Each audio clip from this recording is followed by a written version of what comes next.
बच्चों, मुझे ये बताते हुए अपार खुशी हो रही है कि आपके लिए हमारा चैनल जो बायोलॉजी और इन्वायरमेंटल क्लास के नाम से जाना जाएगा, उसमें हमने ये निर्णय लिया कि बायोलॉजी से संबंधित जो भी टॉपिक होंगे वो सारे टॉपिक आपको हम कवर करेंगे, जो हर किसी क्लास के लिए उनकी आवश्यकता अनुसार उपयोगी सिद्ध होगा। इसमें खास करके जो बच्चे अभी 10th क्लास में हैं या 12th क्लास में हैं, उनके लिए हम वीडियो बाद में देंगे, लेकिन उससे पहले हमारी जो वीडियो चलेगी वो class 9th basics of biology से स्टार्ट होगी और पूरी वो जितनी बायोलॉजी में, चाहे वो फिजियोलॉजी हो, चाहे मॉर्फोलॉजी हो, चाहे इन्वायरमेंटल स्टडीज़ हो, कोई भी टॉपिक होगा जो कि छूटेगा नहीं, वो सारे पॉइंट्स आपको हम टॉपिक टू टॉपिक देंगे।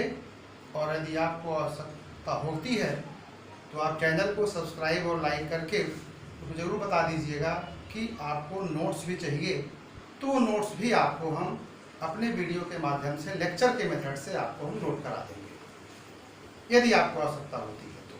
चाहे बच्चा वो क्लास 9th का हो, चाहे वो 10th का हो, चाहे 11th का हो, या फिर चाहे वो 12th का हो, या फिर अन्य किसी प्रतियोगी परीक्षाओं का भी छात्र होगा, तो उनके लिए भी हम बायोलॉजी से संबंधित जितनी भी बातें होंगी वो सारी बातें आपको हम अपने वीडियो के माध्यम से आपके पास देंगे। और आप लाइक ज़रूर करें, सब्सक्राइब करें और फिर कमेंट भी दें। जो आपको आवश्यकता होगी वो आवश्यकता की पूर्ति मैं स्वयं अमित कुमार पांडे आपको उपलब्ध कराएंगे।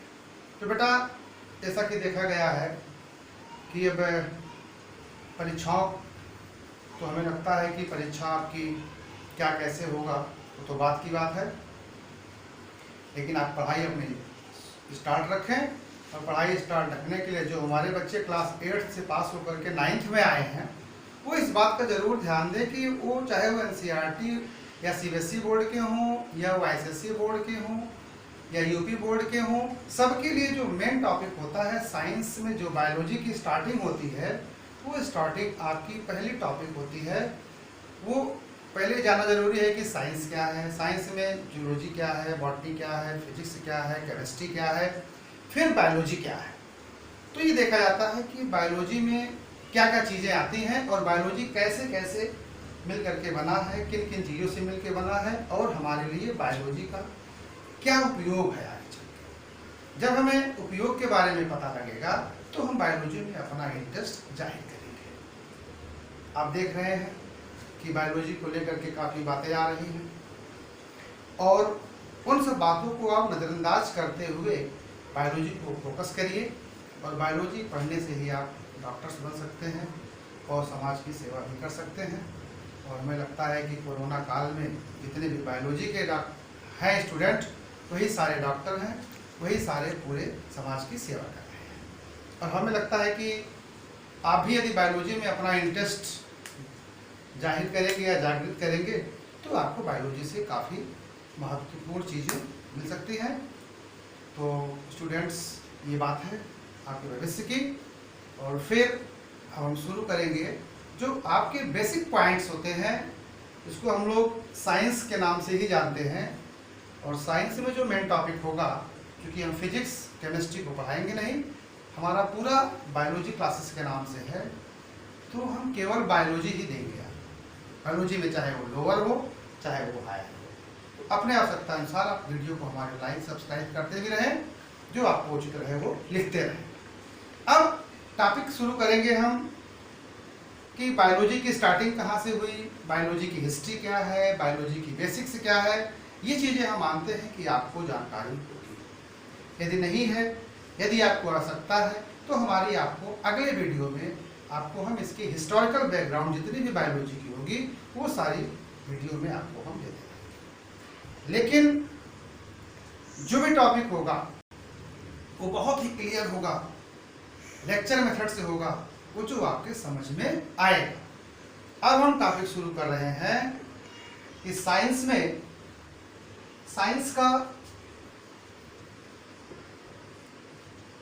साइंस की अगर हम बात करें, इसको लोग विज्ञान के नाम से जानते हैं।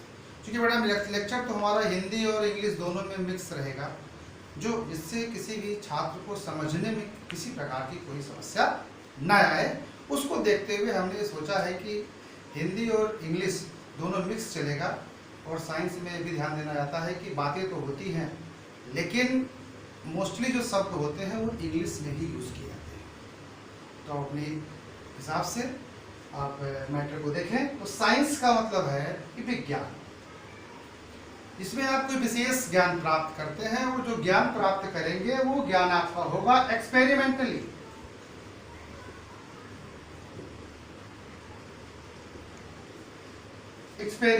जब तक कोई आप प्रयोग नहीं करेंगे, एक्सपेरिमेंट नहीं करेंगे, तब तक आपको कोई शुद्ध वैज्ञानिक ज्ञान प्राप्त नहीं होगा। तो इसकी स्टडी हम एक क्रमबद्ध तरीके से, सुव्यवस्थित, सुसंगठित एवं क्रमबद्ध ज्ञान को विज्ञान कहते हैं। इस तरीके से आप विज्ञान की डिफिनेशन को याद कर सकते हैं। इसके बाद बेटा बात आती है कि विज्ञान तो होते हैं कई प्रकार के, जैसा मैंने आपको बताया अभी इंट्रोडक्शन में, जंतु विज्ञान, वनस्पति विज्ञान, भौतिक विज्ञान, रसायन विज्ञान, ये तो हिंदी में। इंग्लिश में आप कह सकते हैं फिजिक्स, केमिस्ट्री, जूलॉजी, बॉटनी। अब हमें साइंस में केवल जो थर्ड पार्ट है वो पार्ट आपका है बायोलॉजी, और इस बायोलॉजी में आपको हमें स्पेशली देखना है दो चीजें जो मिलके बनाती हैं कंप्लीट बायोलॉजी। एक होगा आपका जूलॉजी और दूसरा आपका होता है बॉटनी। एक होगा जूलॉजी और दूसरा होता है बॉटनी। तो जूलॉजी में हम स्टडी करते हैं जंतुओं का अध्ययन किया जाता है, और वो जंतु चाहे छोटे हों चाहे बड़े हों, इन सब का अध्ययन हम विज्ञान की उस शाखा के अंतर्गत करते हैं जिसको हम जंतु विज्ञान के नाम से जानते हैं। और इसके कहा जाता है जंतु विज्ञान के पिता कौन है, who is the father of zoology. तो आप कह सकते हैं Aristotle is a father of zoology. उसी प्रकार से जब दूसरी बात करते हैं, दोनों को मिलाएंगे तो दूसरा मिलेगा बॉटनी। बॉटनी में हम स्टडी करेंगे स्मॉल प्लांट से, सूक्ष्म पौधों से, small plant to higher plant, छोटे पौधे से बड़े पौधे की ओर चलते हैं, उसका अध्ययन हम। तो ये बॉटनी की बात जब भी हम करते हैं, इसमें हम small plant to higher plant study करते हैं। सूक्ष्म प्लांट से माइक्रो वर्ड बोलते हैं बड़े, तो दो वर्ड्स मिल जाता है यहाँ पे आपको, एक होता है माइक्रो और दूसरा होता है माइक्रो। ये बातें हम बाद में करेंगे आपके साथ, लेकिन यहाँ पे छोटे पौधे स्मॉल प्लांट से क्या करते हैं, और हायर प्लांट की स्टडी हम करते हैं किसके अंदर, वनस्पति विज्ञान के अंतर्गत, जिसको हम बॉटनी के नाम से जानते हैं। और फिर बात आती है कि अगर जूलॉजी के पिता हैं अरिस्टोटल, तो वनस्पति विज्ञान के पिता कौन है, वनस्पति विज्ञान के फादर कौन है, तो वनस्पति विज्ञान के फादर है Theophrastus. Theophrastus is a father of botany and Aristotle is a father of zoology. Next, अब हम बात करेंगे कि जब जंतु विज्ञान और वनस्पति विज्ञान के बाद इन दोनों को हम एक साथ मिलाकर के स्टडी करते हैं, तो ये जाकर के स्टडी ऑफ, आप लिख सकते हैं study of zoology and botany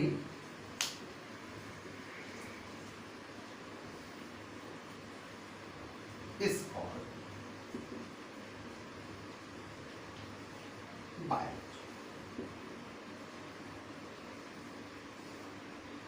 कह सकते हैं a branch of science in which we deals with the study of zoology and botany. So this is called biology. Biology में अन्य ब्रांचेस हैं, चाहे वो ओडेंटोलॉजी की बात करें, हिस्टोलॉजी की बात करें, मॉर्फोलॉजी की बात करें या फिजियोलॉजी की बात करें, जितनी भी शाखाएं, जितने भी पार्ट्स होते हैं, सबके बारे में अगर हम बात करें तो वो उनकी ब्रांचेस के नाम से जानी जाती हैं, चाहे वो जेनेटिक्स हो। ये सब ब्रांचेस हैं बायोलॉजी की।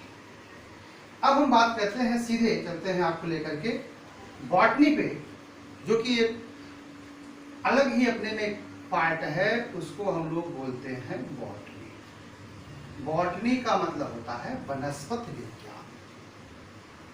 वनस्पति विज्ञान में हम ग्रीन ग्रास से लेकर के, छोटी घासों से लेकर के बड़े पौधे तक का अध्ययन करते हैं, स्टडी करते हैं। वो जाकर के वनस्पति विज्ञान बनाता है। वनस्पति विज्ञान में आप कह सकते हैं स्मॉल प्लांट, ये बताया जैसा पहले हमने, स्मॉल प्लांट, और कह सकते हो green grass, to large plant, इनके बारे में अध्ययन करते हैं। ये पूरी हमारी बॉटनी के नाम से जानी जाती है। अब बात आती है कि एक तरीके से बॉटनी को और भी कह सकते हैं, इसको हम लोग लोअर बॉटनी और हायर बॉटनी के नाम से जानते हैं। ये आपके लेवल का अभी नहीं है, जो कि 9th-10th क्लास के लिए है, उसमें ये नहीं चलेगा। उसमें ये सीधे आता है कि जंतु विज्ञान क्या है, वनस्पति विज्ञान क्या है, जूलॉजी क्या है, बॉटनी क्या है, ब्रांचेस क्या होती हैं और ये कैसे बनते हैं। तो इनको बनने के लिए स्टडी की जाती है पहले सेल की, और जब सेल की स्टडी करते हैं तो सेल में आपको विभिन्न प्रकार के सेल्स पाई जाती है, जिसको टाइप्स बोलते हैं। डिफरेंट टाइप की सेल्स होती हैं, और वो सेल्स आपकी जो होंगी, वो सेल जो आपका होगा, उस सेल में सिंपल सा एक पहला सेल जो इसको हम लोग बोलते हैं animal cell, number 1, number 2 plant cell. इन्हीं एनिमल सेल और प्लांट सेल से पूरी बॉटनी और पूरी जूलॉजी का फॉर्मेशन हुआ है। क्योंकि सेल क्या है? Structural and functional unit of living things. It is a fundamental unit of life, it is called cell. तो एनिमल सेल, प्लांट सेल। इसके बाद बात आती है branches of cell. Branches of cell में अगर हम बात करें तो पहली आपकी बात आ जाती है कि eukaryotic,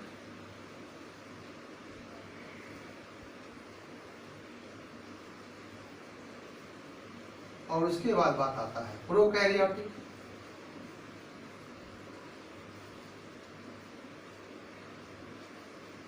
prokaryotic cell, eukaryotic cell और प्रोकैरियोटिक सेल। इसके बाद एक सेल की बात और आती है जो हम लोग जानते हैं, उसका नाम होता है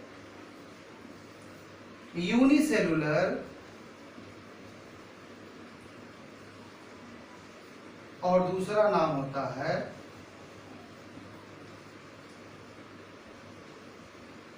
मल्टीसेलुलर। यूनिसेलुलर और मल्टीसेलुलर। तो हमें सेल कितने हो गए सामने?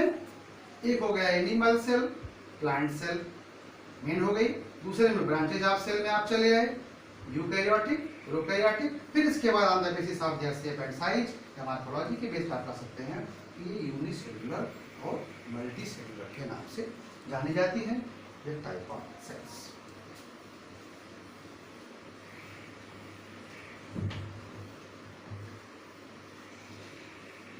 अब बात आती है सेल में ही, क्योंकि टॉपिक हमारा जो क्लास 9th का पहला टॉपिक है वो सेल है।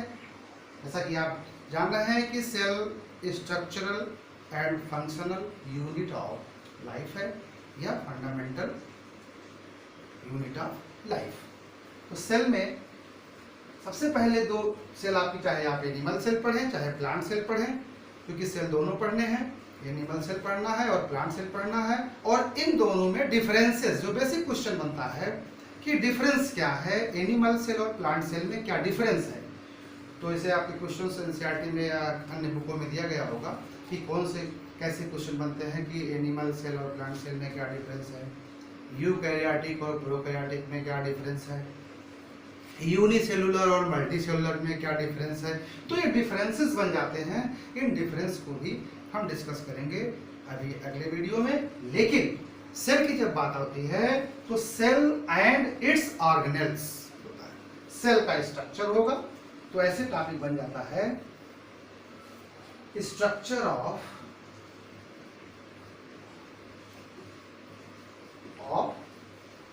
सेल। स्ट्रक्चर ऑफ सेल का मतलब कोशिका की संरचना। कोशिका की संरचना बनेगी तो इसमें डिफरेंट टाइप के ऑर्गन होंगे और उसी को हम बोल देते हैं सेल ऑर्गेनेल्स। और सेल ऑर्गेनेल्स में विभिन्न प्रकार के सेल ऑर्गेनेल्स होंगे जिसका नाम क्रमशः आपको हम स्ट्रक्चर ऑफ सेल में भी देंगे या उससे पहले भी उनका नाम हम लिख दे रहे हैं जो इस प्रकार से हैं। तो आप कह सकते हैं सेल ऑर्गेनेल्स बोलते हैं उसको। जैसे number 1 cell wall, number 2 cytoplasm, number 3 nucleus, number 4 endoplasmic reticulum,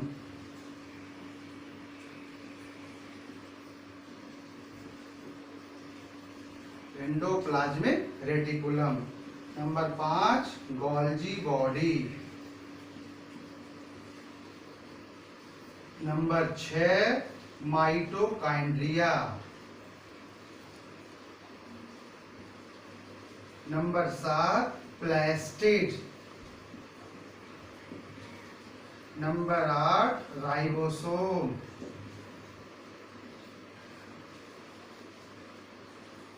etcetera. ऐसे विभिन्न प्रकार के कोशिकांग होंगे जो कि हमारे सेल में पाए जाते हैं। चाहे इसको हमको स्टडी करना है अलग अलग करके। एक होगा सेल वॉल, दूसरा होगा साइटोप्लाज्म, तीसरा होगा न्यूक्लियस, चौथा होगा एंडोप्लाज्मिक रेटिकुलम, पांचवा होगा गोल्जी बॉडी, छठवां होगा माइटोकॉन्ड्रिया, सातवां होगा प्लास्टिड, आठवां होगा राइबोसोम। अब इनका अलग अलग स्ट्रक्चर है। इन स्ट्रक्चर्स को भी हम अलग अलग तरीके से पढ़ते हैं। तो जब सेल का स्ट्रक्चर हम लोग डिस्कस करते हैं, क्योंकि ये सेल बन जाएगी प्लांट सेल। अब यहाँ पे वो चीजें नहीं है जो कि एनिमल सेल में पाई जाती है। ये लगभग जितने ऑर्गेनेल्स हैं ये सारे प्लांट सेल के हैं।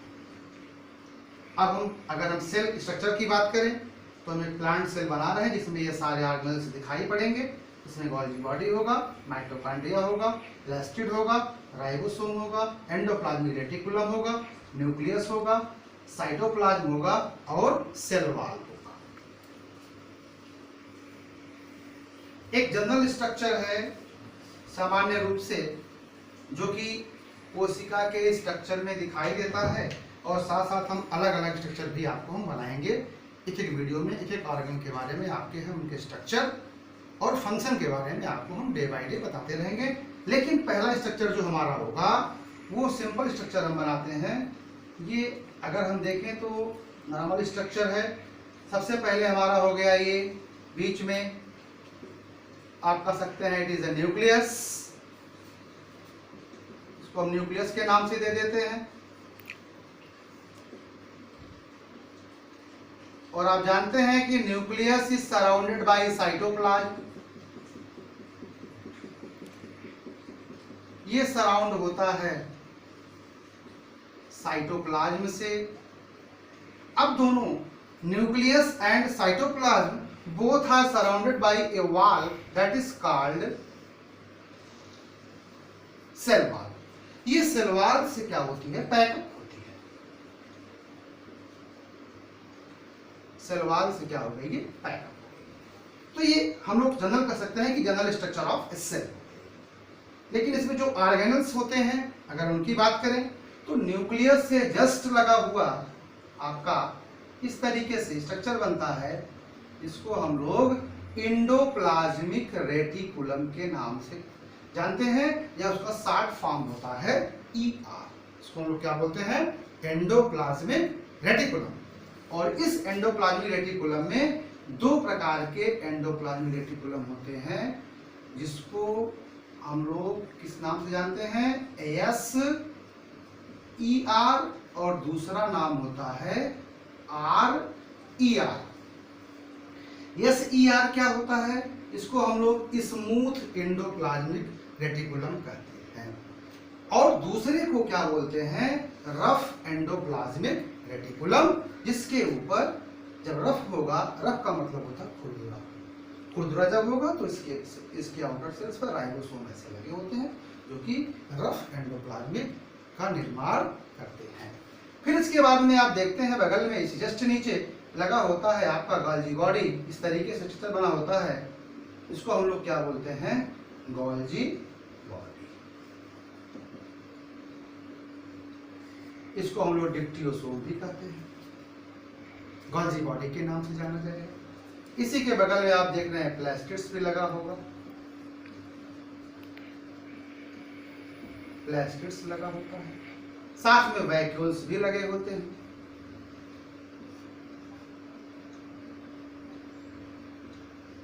वैक्यूल्स भी लगे होते हैं, और बीच में एक स्ट्रक्चर होता है, इसको हम लोग माइटोकॉन्ड्रिया बोलते हैं, ये आपका लगा होता है माइटोकॉन्ड्रिया। माइटोकॉन्ड्रिया लगे होते हैं। अगर ऐसे देखें धीरे धीरे बहुत सारे सेल ऑर्गेनल्स होंगे, तो ये सेल ऑर्गेनल्स के बारे में आपको एक एक करके स्टडी करके आप करिएगा, और इनके स्ट्रक्चर और इनके फंक्शन के बारे में आपको हम बताएंगे। और ये वीडियो आपके बहुत बेसिक कॉन्सेप्ट के हिसाब से है, और ये आपको हम आज दे रहे हैं। इसको आप सुनिए, लाइक करिए, सब्सक्राइब करिए, कमेंट करिए, और जो आप चाहते हो वो लिख के बताइए कि नोट्स आपको चाहिए। आपको नोट्स दे सकते हैं लिखा करके, पूरा वीडियो में ही लिखा देंगे आपको नोट्स, आप नोट कर लीजिए। आपको कभी भी किसी प्रकार की कोई समस्या बायोलॉजी में डिस्क्रिप्टिव बायोलॉजी के हिसाब से नहीं आएगी। आपको जब आप डिस्क्रिप्शन टाइप की बायोलॉजी पढ़ते हैं, डिस्क्रिप्टिव बायोलॉजी पढ़ेंगे, तो आपको स्वाभाविक सी बात है ऑब्जेक्टिव आपका इजी वे में सॉल्व हो जाएगा। तो पहले आप डिस्क्रिप्टिव पढ़िए, फिर ऑब्जेक्टिव बायोलॉजी आपको हम धीरे धीरे देंगे। तो डिस्क्रिप्टिव बायोलॉजी पढ़ने के लिए आप जरूर कमेंट करें कि क्या नोट्स आपको चाहिए। अगर यस तो कमेंट करें, लाइक करें, सब्सक्राइब करें। आपको वीडियो आपको हम समय समय पर देते रहेंगे। और इसके आगे की वीडियो जो सेल ऑर्गेनल्स है, इन ऑर्गेनल्स के बारे में जो इसका स्ट्रक्चर होगा, जो इसके फंक्शन होंगे, वो आपको अगले वीडियो में बताएंगे।